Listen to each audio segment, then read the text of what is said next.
Alright, we're going to install our 3-in-1 car seat forward facing with our lower anchors and our top tether. Our top tether is that one thing that we always use when our child is forward facing.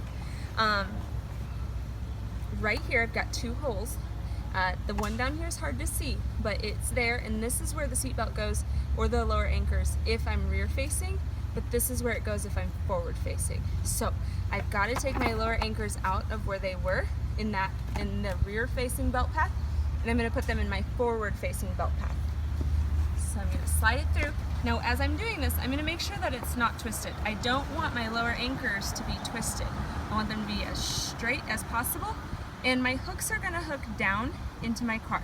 So they're not going to hook like this, they're going to hook like that, okay?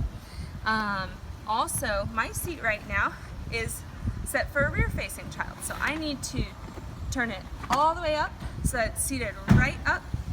On this side of the car seat, I should see a number 1, a red number 1. Where am I at?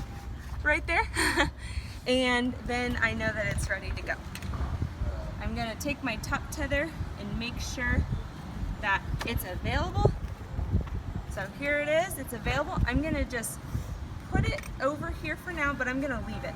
Now you'll notice I'm putting it under my headrest instead of over my headrest. In my car, my owner's manual said that this is how I should do it. My owner's manual also says I should remove my headrest. So just something to know, sometimes your owner's manual gets very specific about how to do the top tether and if your headrest is supposed to be taken out or not. So I'm going to throw that in the back, and I'm going to move my seat back like this. Okay, so now I'll get in and take my lower anchors and hook them in. Now they go in the area of the seat where the back meets the seat, and it hooks onto a metal bar. You want to make sure that you hear that click and that it clicked on really good.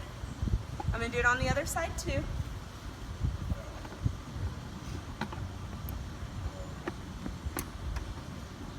Alright, and I'm going to see if it's tight enough. Now, a lot of families go like this to see if it's tight enough.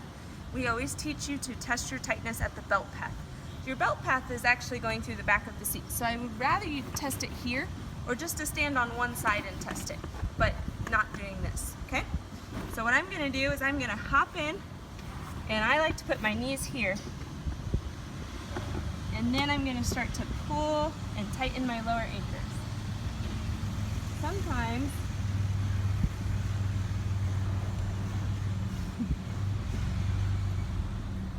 Sometimes putting your knee in helps. If you can't get all the way in your car though, what you can do is you could just put one knee in, or you could just put your hand down to put some pressure in it.